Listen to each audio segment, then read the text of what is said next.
Talia's POV. Nang makabalik ako sa banyo, kinumpirma ko nga sa aking sarili kung ang nakita ko nga sa dingding ng banyo ay kumpol ng buhok at kung hindi, anong klaseng uod. Nakay nga ako nung makita ko, buhok lang pala talaga. Bakit mas pinili kong matakot kaysa nga kumpirmahin na lang? Yan tuloy, nakagawa na naman ako ng skandalo dito sa bahay ni Kuya Ano. Nakakahiya na sa kanya. Saka dahil sa kapabayaan ko yung katawan ko na walang saplot, nakita niya.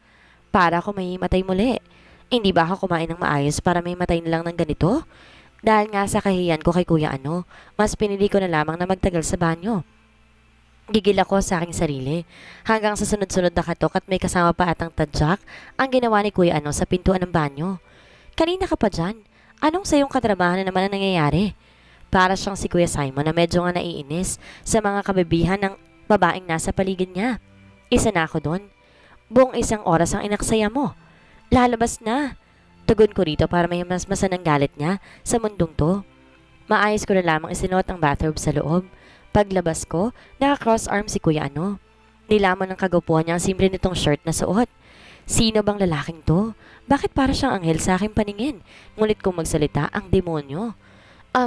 Kailangan ko munang mapag-isa sa silid mo. I emphasize the word mo para nga malaman niya nirerespeto ko na bahay niya ito. Lalo na silid nga niya itong kailangan ko munang ariin. Magbibihis ako. Nasa ibaba ng doktor. Baka may side ng utak mo na hindi mo na alam. Saka ako nito tinilikuran na sasagot pa sana ako. Ngunit halatang iritado na sa akin. Fine. Agad naman niyang naunawaan na kailangan kong magbihis. Ako lang dapat na nasa silid. Except kung asawa ko siya, di ba?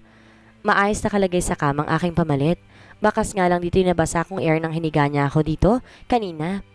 Gaya ng dati, mga extra damit na naman niya ito. Sa inaalala kong walang bra at panty, yung ginamit ko dito kagabi, bagong laba at natuyo na. Very good. At least hindi na ako maliligo na ilang unit sa buong araw na to. Kota na ako sa kakaligo Nang makapagbihis, kagad ako lumabas ng silid para maghanap ng suklay. Sa wala ako makita sa gamit ni Mr. Ano. Ngunit napilitan na lamang akong daliri kong isuklay sa aking buhok at nakita ko nga sa sala, walang imik na naghihintay si Kuya Ano at yung tinutukoy niyang doktor na titingin sa akin. Asa naman na may findings sila sa akin, no? Hindi alam ni Kuya Ano. Buong buhay ko napapaligiran ako ng mga doktor. Bumaba ako na medyo kampante na sa aking ayos. Be independent, alagaan ang sarili. Kuya Ano, sa tingin ko no need na ng doktor para tingnan ako. Bati ko sa kanila. Agad akong lumingon sa matandang babaeng doktor. Ayos nang ho ako. Saka in-extend ng kamay ko dito para nga makikamay. Sanasanay na ako sa tuwing may kaganapan sa kumpanya ng aking ama at ganito nga palaging ginagawa nila, makipagkamayan. No, ang nais kong mangyari matingnan ka, baka may contagious disease ka na, iwan ka sa pamamahay ko. Grabe talagang lalaking to. Di na nga lang natuloy yung shaken na abutin ko sana sa doktora eh. O baka nang hihinayang na siya sa effort ni Mang Carling na magpapunta ka ng doktor dito. Naalala ko kasi nang sabi ni Papa noon dito, magpapatayo siya ng maliit na branch dahil nga hindi masyadong accessible ang General Hospital dito. Napakalayo. Pumunta pa ba doon si Mang Carling? Nasa na matandang lalaking yun? Saka wala na rin dito yung maputlang babae na si Rosemary. Mabuti pa sila. Kilala ko na mga pangalan. Pero si Kuya Ano, nauna kong nakilala kaysa kanila. No idea. At mas gugustuhin ko pa ngayon dahil ayoko mag-iwan ng pakiramdam na na-attach ka sa isang tao na hindi ko naman kayang panindigan. Kapag umalis na nga ako sa probinsyang to, paalam na rin Kuya Ano. Kapag sumulpot siya sa akin paningin muli, hindi ko na lamang ito papansinin. Papasok ako sa mundo na kailangan na wala akong madamay na harapin ang challenge sa akin. Hinayaan ko na lang tignan ako ng doktora, parang din naman sa ikakahupa ng init ng ulo ni Kuya Ano. Sinabi nitong wala naman sa aking mali, walang sakit at lalo na sakit sa utak. I can comprehend and analyze kung ano nangyayari. Pinagbibintangan ba ni Kuya Ano na may side ako sa ulo? At sinasabing ang contagious. Excuse me? Inihatid na ni Manong Carling ulit ang doktor, ngunit pinaringgan ni Kuya Ano ito ng mas malala pa sila sa mga quack doctors. Natawa na ako. Kapag narinig ko kasi ang quack doctors, ang naiisipin ko, yun tuka ng pato. Yun din ba ang bibig ng quack doctors? Ano nakakatawa? Parang napagod bigla si Kuya Ano. Para lang sa may creative na imagination kung bakit ako natatawa. Ano nangyari kanina? Sasabihin ko ba talaga sa kanya kung ano ang nangyari sa akin? Eh baka mas lalo siyang maasar kapag nalaman niya na nahimatay lang ako sa buhok na nakita ko nga sa banyo. At ang buhok na yon, hairfall ko lang din naman. May nakita akong ipis. Para naman makatotohanan. Yung mga babaeng ang kasamaan ko sa pageant, kundi makatili, ayon, walang malay. At number 1 akong pumapatay sa ipis. Hindi naman to sa akin big deal eh. Sa sinabi ko naman sa kanya, parang acceptable nga. Kailangan ko na yatang palitan ng tagapamahala ko dito. He needs to retire. Sabilitan? Gusto pa sana niyang manilbihan dito. But in case na nakakita ka nga ng ipis at sa loob pa ng aking silid, kailangan niya na magpahinga. Kuya ang tao kapag gusto pa magtrabaho, hayaan mo lang. Kasi ang mga taong kagaya ni Manong Carling, sanay ang katawan nila sa gawaing ganyan. Kapag pinagpahinga mo siya, yan ang magiging sanina ang kakahina ng katawan niya. Sana naiintindihan mo. Dahil di naman talaga ipis, ako nga nahimatay. Nakakonsensya lang na matatanggal sa trabaho si Manong Carling dahil sa kasinungalingan ko at takpan ng sarili kong kahihiyan. Kuya kailangan ko nang umuwi. Dahil nakita ko sa wall clock na 4:32 na. May susundo pa naman sa akin, yung beach party. Tumayo na siya. Kinuha sa isang drawer ang susi ng sasakyan. Ibig sabihin, ihahatid ako nito. Good, kuya para nga mabilis ako makauwi. Nung nasa loob na kami ng sasakyan nito, sasakyan na halatang di naman parati ginagamit at galing pa ito sa ibang bansa. Tinitigan niya ako. Sa mga mata niya sinasabi nitong isuot ko yung seatbelt. Sinuot ko na nga lang. Kaya pala ako magpatakbo si kuya ng sasakyan, parang ang biyahe namin papunta sa langit. Kaya na makarating kami sa harapan ng hotel, tipong sinampal ako ng ilang beses. Yung totoo kuya galit ka sa akin? Inalala ko na lang na may makakita sa atin at baka hindi matuloy ang kasal mo. Pangiinsulto niya sa akin. Tinitigan ko na lang siya naman din at walang sabi na lumabas ang sasakyan niya. Saka nga dumiretso sa hotel. Narinig kong sasakyan niya na bumusina ng pagkahaba-haba dahil nainis ko siya. Aasarin niyang bagong gising. Wag lang ako. Marunong din akong maasar, no? Pero hanggang dito nga lang ata tayo, kuya Nagmadali akong pumunta sa aking silid dahil narinig kong malakas na musika. Tiyak mamaya lang magsisimula na. Kailangan ko mag-ayos. This is my last party as a single. Kapag once na kinasal na ako, I will be never called as a single, kundi divorce o annulled. At sana maging masayang marriage life ko. Vladimir's POV. Ang babaeng yun, walang ka-effort na naramdaman kong inaasar ako nito. Naubos ang pasensya ko sa kanya. Ngunit kaagad naman nag-extend ulit dahil ba sa ngiti at tawa niya? Di mo lang siya nagpasalamat sa akin. Pinatuloy ko siya sa aking bahay na parang di siya bagong tao sa akin o estranghera. Ano bang nangyayari sa akin? Dahil sa pag-iisip ko'y kamuntik na ako makasagasa kung hindi ko nga naiprenong sasakyan. Lumapit ang ilang kalalakihan sa aking bintana na binuksan ko naman. Pagmamayari mo ba Brad ang kalsadang to? Parang ako makapagmaneho ka. Yes, I am. Sigurado ka? Ang yabang nito Bumaba ka dyan. Nais ba nilang maharap si kamatayan? Dahil nga, kailangan kong ibuhos ang aking inis na nararamdaman. This is the opportunity I am waiting for. Lumabas ako ng sasakyan. Hinarap nga ang grupong ito na parang may pupuntahan. Zod, wag na. May mahalaga tayong pinuntahan dito. Hindi naman ako nagalusan. Ani ng isang babae. Ngunit gumisi lamang ang lalaki sa akin.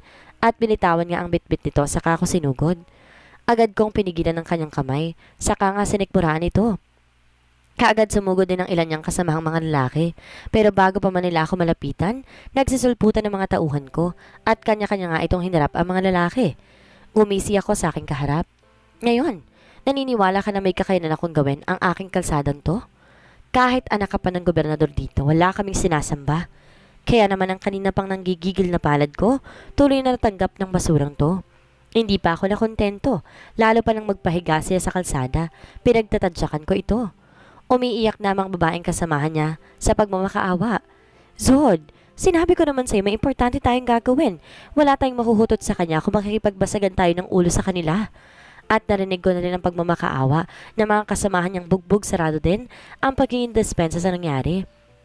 Huwag nila ako minamaliit dahil hindi ako tumitigil kapag hindi sila tumayo sa nararapat nilang lugar. Lumapit sa akin isang tauhan ko at inabot ang panyo. May dugo kasi sa aking kamao. Medyo umangat ang ulo ng lalaking binugbog ko at sinalubong ko ito ng ngisi. Saka ang ipinunas kong panyo, ibinato ko sa mukha niya. Wala nang salitang lumabas sa bibig nila habang nakaluhod sila sa harapan ko. Pumunta na ako ng sasakyan ko at pinaharurot na ang sasakyan. Alam kong gagawin ng mga tauhan ko ang trabaho nila. Talia's POV. Beach white dress.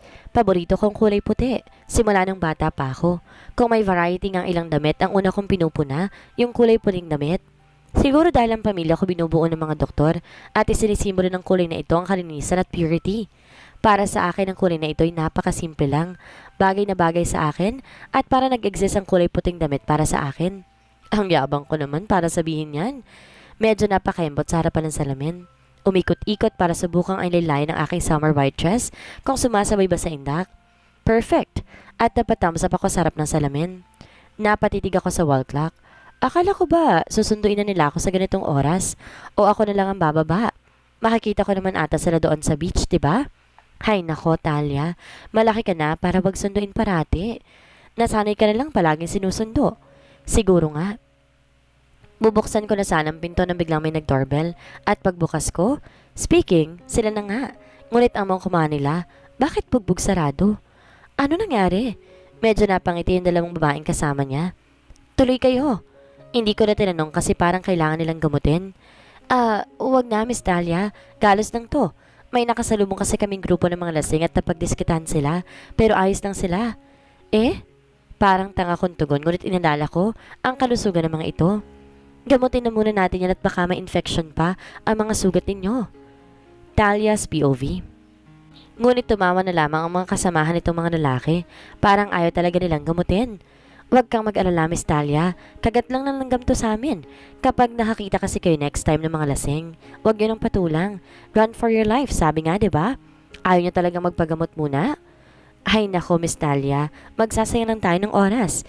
Instead na nagpapakasalita sa tabing dagat. Huwag yun ang pansinin tong sugat namin. Hindi naman siguro nabawasan ang karisma namin at kapugian. Di ba, Miss Talia? Karisma? Kapugian?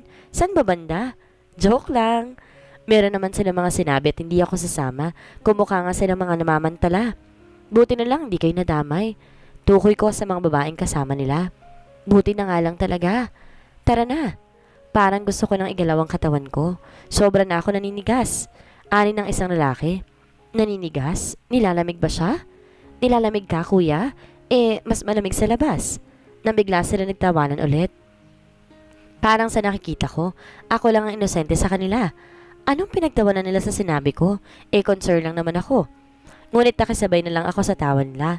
Hanggang sa may kumapit ng babae sa siko ko. Tara na, sumugod tayo sa beach party. Nang makalabas kami sa hotel at malapit na sa dalampasigan, nagulat ako nang biglang binuhat ako ng kasama nilang kalalakihan. Medyo hindi ko gusto dahil may nahipo silang nalalaman at bakit nila ito sa akin gagawin. Yung mga kasama nilang mga babae napat-cheer. Tipong nagsa-cheer dance ako ngunit di ko man lang alam na bubuhatin nila ako ng ganito. Medyo napapangiti na lang ako ng pilit dahil hindi ko na talaga nagugustuhan ang nangyayari. Agad naman nila ako binaba na makarating kami sa mismong venue. Maraming tao at kalamihan nakatupis yung mga babae at yung mga lalaki naka-beach shorts lang. Lahat naman na narito siguradong hilig na hilig ang ganitong klaseng party. Medyo dumidilim ng paligid at pinapalitan ng liwanag ng mga ilaw. Malakas ang musika sa tenga at hindi ko na marinig ng maayos ang sinasabi ng mga kasamahan ko. Kailangan sumigaw para marinig ko lang ang mga sinabi nila. Nag-abutan ng mga inumin. Nakuha ko ang kulay orange sa tequila, ngunit nang inamoy ko parang di naman tequila. Paminsan-minsan akong pumupunta sa mga party at juice, saka tequila lang kalimitan ang iniinom ko. Yung walang alcohol, kahit wine hindi. Kasi bata pa lang ako na orienta ako ni dad na wag mag-intake ng mga alcohol at nakakasama sa kalusugan. Sabi nga kung anong kinakain mo, yun din ang katayuan ng katawan mo. Napainom ang mga kasamahan kong babae, habang yung mga kasamahan naming lalaki nakipagsayawan sa mga ito. Ibinubuhos yata ang inis nila sa nangyari sa kanila. Halatang-halatang di nila iniinday yung mga sugat at pasa na natamo nila. Miss Talia, bulong pero malakas sasabi sa akin, hindi mo iniinom ang inumin mo. Kasi hindi ako umiinom ng may alcohol. Ano? Sinasabi ko na nga ba, hindi nila ako marinig ng maayos. Inumin mo na yan. Sige na girl, shot, shot. Sigaw nila na parang wala na yata ako magagawa. Nakisali na rin yung hindi namin kasama. Nagdadalawang isip man ngunit kinilang pagkakataon ko na magpakasaya. Ikakasal na ako. Hindi ko alam kung naghihintay na kinabukasan sa akin. Hindi ako sigurado kung may magagawa ba ako tungkol sa anak ng Old Master Doralte. Kung mapapabago ko ba ang pananaw nito. Ikakasal ako. Out of love. Magkakaroon ako ng asawa na hindi ko malang talaga naranasang ligawan. Mapaibig nito. Ang unfair sa isang kagaya ko. Naging masunurin naman ako sa aking pamilya. Pero kahit anong reklamo ng isip ko, kailangan kong manindigan para sa aking pamilya. Shot! Shot! Shot! Paghahamon nila. Ngayon lang to, Dad. Ngayon lang. Saka ako ininom. Patikim sanang bala ko pero bottoms up! Up! Yun nga. Nilagok ko. Ang pait. Napakapait. Hindi ko alam kung ano nagugustuhan nila sa alak. Ang pait-pait kaya at kumpirmadong hindi tekilang ininom ko. At para mga baliw na sumayaw yung mga kasamahan kong babae. Parang iniinggay nila akong sumabay sa kanila. May kumuha ng baso ko at nawala na siguro ang pagdadalawang isip ko. Sumabay na ako sa agos. Habang sumasayaw kami napapakanta rin. Naalala ko tuloy yung Miss Universe party na walang alak pero magagawa namin magpakasaya sa mga oras na yon. At talagang masayang masaya ako. Ginawa namin yon para nga magwala ang kaba saglit sa kompetisyon kinabukasan. Nagulat na lamang ako nang biglang may inabot na naman sa aking inumin. Pati din naman yung mga kasamahan kong mga babae meron din at kagad na ininom. Akala ko tama na yung kanina pero walang atrasan na to. Ulit, naubos kong laman ng baso. Ang sasaya nila at ang mukha nila, parang proud na proud sila sa akin. Ito yung mukhang hinahanap ko sa aking pamilya, ngunit wala. Kung nakita ko ito sa mukha ng mga sumuporta sa akin pagkatapos ng pageant. Sa bagay, wala nga sa kanilang sinauli kong korona na pinagpaguran ko sanang ipanalo. Pagkatapos ng tagay na yon, sumayaw ulit kami. Medyo sumasakit ang ulo ko at nahihilo na nga ako. Feeling ko masusuka na ako. Feeling lang naman. Hindi naman talaga ako weak eh. Hindi. Sayaw kong sayaw at kanta kong kanta. Dapat lang sa mga oras na kalimutan na nakaabang na problemang papasanin ko. Dancing queen ang umalingaw na tugtog. May kalumaan ng kanta ngunit mapapainda ka talaga na sobra at mapapakanta. This is a classic song na hindi naman nakakasawang pakinggan. It is a happy beat. Hanggang sa bigla ko na lamang na-realize ang mga kasayaw ko. Hindi na yung mga babaeng kasama ko kanina, kundi mga lalaki. Ang katawan, hindi naman maitatanggi na macho. Pero hindi ko to gusto. Natitigilan ako sa pag-indak kasi ang mga hipo nila nagsasanhin na kitindig ng balahibo ko. Nang biglang may humipong kamay na hindi na yung aksidente sa pitan ko. Madilim na ang paligid at napapaligidan na ako ng mga lalaki. Nahihilo pa naman ako. Ngunit may natitira pa naman akong lakas para iwasan ang kinilalagyan ko. Pilit man akong umalis pero natrap na ako sa gitna ng mga lalaking to. Hindi na biro ang ginagawa nilang panghihipo sa akin. Inalis kong kamay na nakahipo sa aking pitan pero agad namang may dumakma sa dibdib ko. Hindi. Hindi ito maaaring ginagawa nila sa akin. Hanggang sa nakakita ko ng paraan kung paano makakaalis. Napaupo akong bigla na kaagad ko naman ikinadaan sa mga binti nila. Saka tumakbo na nga sa may dance floor at nagkakagulo mga tao. Ang mamanyak na mga lalaking yun. Miss Talia, anong problema? Tawag sa akin isang babae na napayakap ako sa aking sarili. At yung dalawa kong balabal kagal kong pinulupot sa akin. Eto, abot niya sa akin isang baso ng alak. No, tanggi ko dito. Alam kong may galit at takot sa aking mga mata. Uuwi na ako. Saka nga tumalikod na ako sa babae, ngunit may sumigaw sa akin direksyon. Where are you going, babe? Nakabang na sa daraanan ko yung mga lalaking kasamahan namin. Uuwi na ako. Medyo madilim ng gabi para hindi na ako magpahinga. Palusot ko sa kanila, pero sa totoo lang hindi ko talaga gusto ang nangyari sa sayawan. Nanginginig bigla ang katawan ko sa takot. Maaga pa para magpahinga. Bumalik ka na doon. Kulang pa yung ininom mo pang immune sa nangyayari sa ganitong party talaga. Kung ako sa'yo, uminom ng uminom ka lang. No, uuwi na ako. Diin ko. Boys, kapag sinabi ng beauty queen na uuwi na siya, hayaan nyo na. Mas makabubuti nga na umuwi na siya. Eh kung samahan nyo na kaya siya at alalayan papunta sa silid niya. Ano ng isang babaeng kasamahan niya. Good idea. Miss Talia, let's go. Nang lalapitan nila ako, umatras ako. Kaya kong umuwi mag-isa. Wag niyo na akong pansinin. Andito kayo para magpakasaya. Yung akin, limit lang. Ikakasal na ako at hindi na ako maaari magtagal pa. Ang ngisi ng apat na lalaki, kakaiba. Kahit ano pa man sabihin ko sa kanila, hindi sila makikinig sa akin. May hindi sila magandang gagawin sa akin. Hindi ito maganda. Kung bago pa man nila ako mahuli, kumaripas na ako ng takbo. Kaagad nila akong hinabol. Ang bibilis nila. Sinasabi ko na nga ba? May hindi sila magandang gagawin sa akin. Hindi ko na nakikita ang daraanan ko. Ilang kabahayan na itong dinaanan ko. Maliliit na eskinita at tahol lamang asong sumasalubong sa pandinig ko. Diyos ko po. Sobra akong natatakot. Tulungan niyo ako. Miss Talia, Dapat lang na maging happy ka ngayong gabi kasi nga, di ba? Ikakasal ka na sa taong wala ka din namang pagtingin sa kanya. Anong kaibahan nun sa amin? Masasarapan ka din naman. Saka sila tumawa. Habang palayo kami sa tugtog ng musika. Alam ko rin na malayo na ako sa aking hotel. Kinakapa ako sa suot kong short yung phone ko. Ngunit magagamit ko lang ito kapag nakalayo ako sa kanila. Kuya Simon, tulungan mo ko please. Ngunit anong magagawa niya? Kasi malayo ang Maynila para makapunta siya agad dito. Isang kanal ang nagpatigil sa akin sa pagtakbo. Sa kabila nito, hindi din ito kabahayan, ngunit isang madilim at parang masukal na kagubatan. Sa tingin ko'y makakaligtas ako kung dito nga ako makakapagtago sa gubat. Miss Talia, ang Miss Universe sa sumuko ng korona niya para lang matikman ang luto ng Diyos sa isang lalaki. Umalingaw ang tawa nila sa aking tenga. Nakikita kong anino nila, kaya wala na akong choice kundi tumalon para makapunta nga sa kabila ng kanal. Kamuntik na ako mahulog ngunit nakalapat ako sa sanga na isang kahoy. Miss Talia, talagang gusto mo rin sa gubat? Nice! Mas challenging, di ba? Nakatayo sila sa kabilang pampang. Hindi na ako tumugon dahil para sila mga demonyo. Mabilis tumakbo at sumot na kung saan-saan. Sa parang ito, alam kong maliligaw ko sila. Alam ko yun. Kagaya ko wala din silang ilaw, kaya mahihirapan na silang mahanap ako. Wala akong sinayang na oras at tumakbo ko ng tumakbo. Ginagawa kong lahat na makakaya ko. Marami na ako natatamong sugat sa aking paa.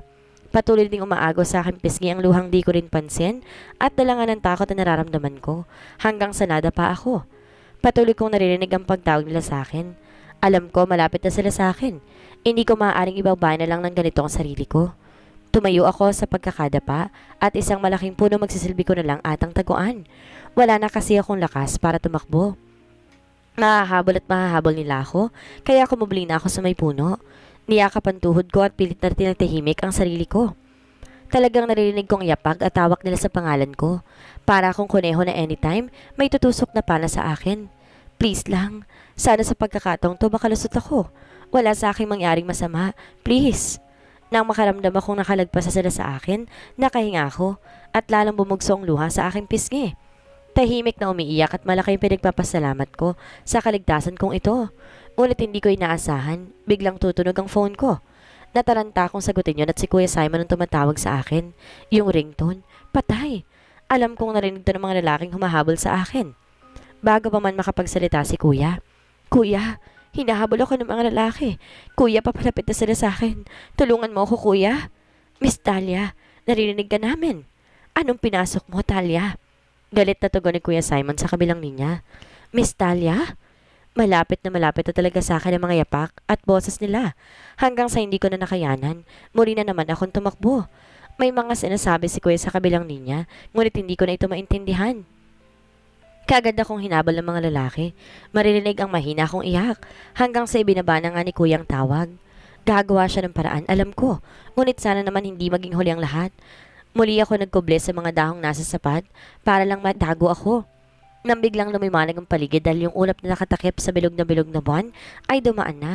Mas lalo ako makikita nito. Sinubukan ko pang maikubli ang aking sarili at dinig na dinig ko sa paligid ang patuloy na paghahanap nila sa akin at pagtawag ng pangalan ko na para bang matagal na nila akong kilala. Nanginginig ako. Sobrang natatakot sa nangyayari. Hindi ko pinansin ang mga natamo kong sugat at ang takot ako ano nga itong kinalalagyan ko ngayon. Hindi ko inisip ang tungkol sa mga insekto na maaaring kumagat sa akin, kundi ang inaalala ko ang matagpuan ako ng mga lalaking to. Malalagay sa panganib ang aking pamilya kapag nabalitaan ng Old Master Duralte na may nangyari sa akin bago nga ako ikasal. Kailangan kong mailigtas ang aking pamilya sa krimen at karimlang kanilalagyan nila. Nais kong mabuwag sila sa masasamang ginagawa nila. Yun ang dahilan kung bakit ako magpapakasal, di ba? Kausapin ang magiging asawa ko na itigil ang kasamang ginagawa ng pamilya niya. Ginaw na ginaw ako sa nangyayari. Puso ko hindi na normal kung tumibok at nahihirapan na nga akong huminga ng maayos.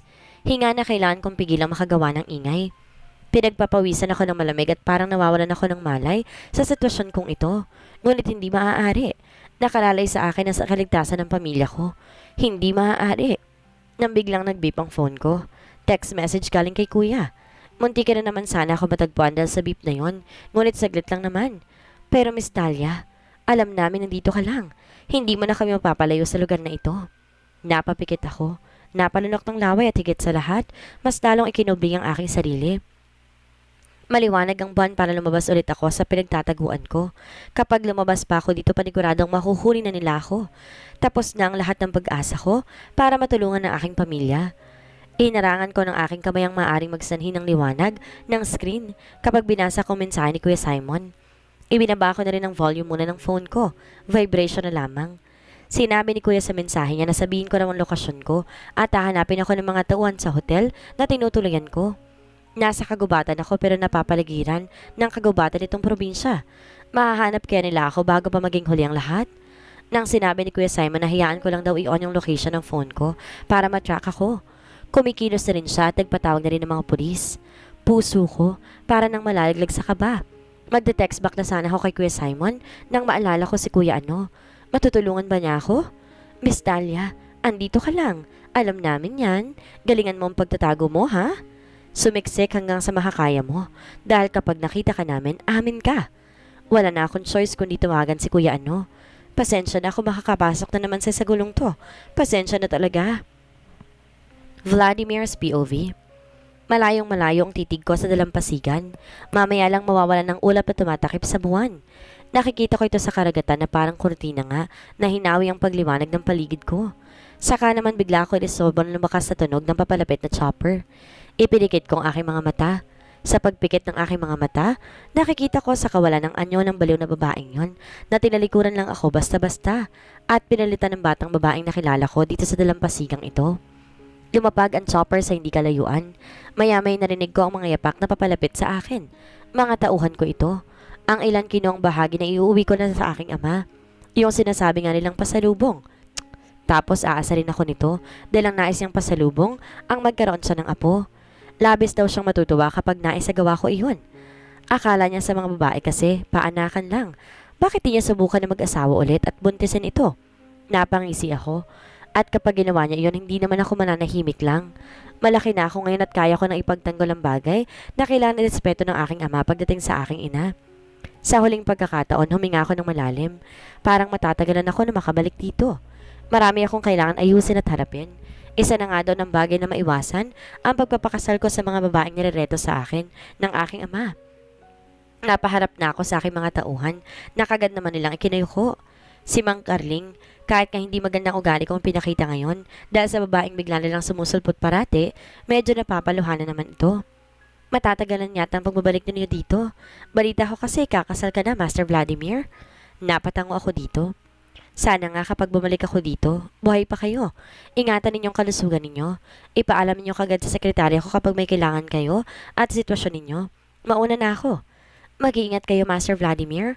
Napatango ako dito at sabay tumalikod. Ngunit natigilan ako ng, Master Vladimir, paano kapag bumalik yung babaeng makulit dito? Napangisi ako sa akin narinig.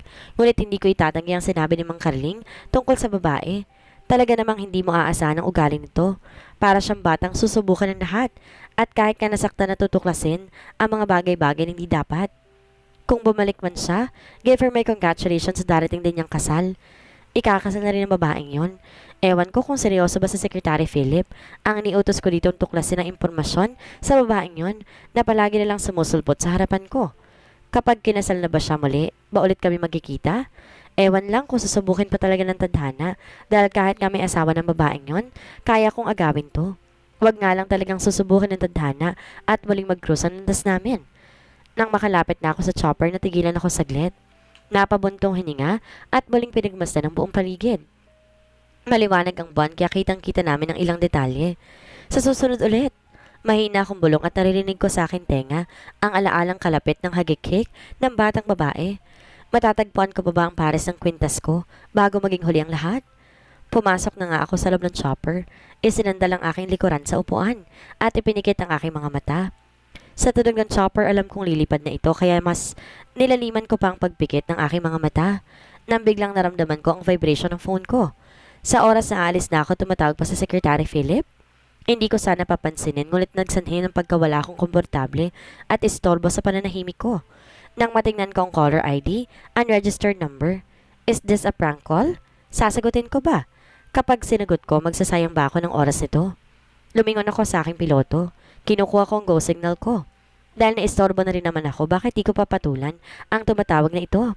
Tinaas ko ang aking kamay para nga itigil ang pagpapalipad. Kuya please, tulungan mo ako. Please? Isang boses ng babae na parang pinipigilang lumakas ang kanyang boses. Isa lang na babaeng tumatawag ng kuya sa akin at yun ay ang estrangherang babae. Please? Miss, mas makababuting lumabas ka na lamang para hindi ka gaano masaktan sa sasapitin mo. Kuya tulungan mo ako. Hindi ako makapagsalita dahil magmamakaawa ang estrangherang babae sa akin. Kundi sa bigla ko naramdaman na hindi maganda ito. Bigla akong binalat ng takot na hindi ko alam kung saan ang galing. Dahil ba nasa panganib ang babaeng to? Stay where you are. Pupuntahan kita. Aasahan ko yan, kuya Please, bilisan mo. Please lang. Bumangon ako sa kinaupuan ko at nagulat ang mga tauhan ko sa aking ginawa. Nagsenya sa namumuno ng mga tauhan kong lumapit sa akin. Stay on the line. Don't hang up. Oo. Track the location of the caller as soon as possible. Kinuha ang phone sa akin at kagad naman kumilos sa mga tauhan ko na gamitin ang ilang resources na available. Ngunit labis talaga ako nag-alala na i-connect na sa isang locator device ang phone ko at makikita sa radar ko nasa ng caller. East-west, 90-22 degree with 6 kilometers sa kinatatayuan namin. Nang biglang narinig namin sa kabilang linya ang tili at sigaw ng estranghera. Let me talk to those bastard. Visit? May parang kumuha ng phone ng estranghera at narinig ko nga ang boses ng isang lalaking halata ang balak gawin sa babaeng yun. Ikaw bang kinakasama niya sa lugar na to, pare? I-share mo naman sa akin. Huwag ka namang magkanong kailangan nyo. Tell me your price at ibibigay ko agad. Basta't ligtas yung pakakawalan ng babaeng yan. Ngunit narinig kong halakhak ng ilang lalaki na lalong nagpabilis ang tibok ng aking puso dahil sa takot na nararamdaman. Saka hindi ko mapigilan ng panginginig sa galit. Nagagalit ako. Kaya mo bang doblehin na makukuha namin sana sa misyon na ito? Pero pare, huwag ka nang umasa. Kung sino man na nag-utos sa amin, alam naming wala na kayo sa kanyang makakatalo. Wala. Wala kang magagawa. Sa inis ko, bigla akong binutong phone na hawak ko. Huminga ako ng malalim. Hindi ang pagiging sensitibo kung kailangan i-priority, kundi ang babaeng yun. Humarap ako sa mga tauhan kung sino man ang makakahanap sa kanila. Nasisigurado na magagandang kinabukasan ang pamilya niya. Kaya kaagad nagsikilo sa mga tauhan ko. Kinuha ko naman kay Manong Kaling ang susi ng motor at mabilis ko itong pinaharurot. Dinig na dinig kong pagmamakaawa ng babaeng yun. Ang iyak nito. Sino sila para paiyakin ng babaeng yun? Talia's POV. Ibinaba na nilang tawag kay Kuya at ang masama pa binasag nila ito sa harapan ko, ang phone. Dalawang lalaking ang may hawak sa akin. Pilit ako nagpupumiglas. Ngunit naman talagang laban ng isang kagaya ko sa kanila. Nais tayong bayaran ng mokong na yon. Anong akala niya mahihigitan niya yung ibabayad sa atin nang nag-utos nito? May nag-utos na may gawin sila sa akin na masama? Sino nag-utos sa inyo? Matapang kong tanong ngunit ang itinagon sa akin, pinagtawanan nila ako. Hindi pa pala, Miss Talia, umi-epekto sa iyo yung gamot. Parang kailangan pa nating maghintay. Anong gamot? Saka nanlaki ang mga mata ko. Yung inuming sapilitan nilang pininom sa akin. Babayaran ko kayo. Higit pa sa binayaran na nagpapagawa nito sa inyo. Pakawalan niyo lang ako, please. Kung sino man na nasa likuran nito, nais talaga niyang mapahamak ang pamilya ko. Wala akong ideya kung sino magpapagawa nito. Nagpapatawa ka ba, Miss Talia? May kakayahan kang bayaran kami dahil galing nga naman talaga sa pamilyang merong impluensya.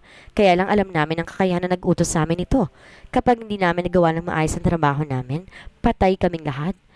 Tubay at time at magkaroon ng maraming oras si Kuya na iligtas ako. Sana naman marami siyang kasama. Kailangan ko lang kausapin sila ng kausapin. Nag-aalala din ako sa pinainom nila. Hindi ko alam kung anong hinihintay nilang umepekto. Nakaramdam ako ng hilong ngunit nakokontrol ko pa naman. Sa oras na ito, hindi ko kailangan magpakahina. Kailangan ako ng pamilya ko. Ako lang ay inaasahan ni Kuya Simon at Dad na makakatulong sa kanila na makaalis sa sitwasyon na ayaw naman sana nilang gawin. Makaligtas kaya si Talia sa nakaambang panganib sa kanya? Mailigtas kaya si ni Vladimir? Malaman kaya ni Talia kung sino yung taong nag-utos na gawan siya ng masama? Yan ang ating aalamin sa susunod nating kabanata.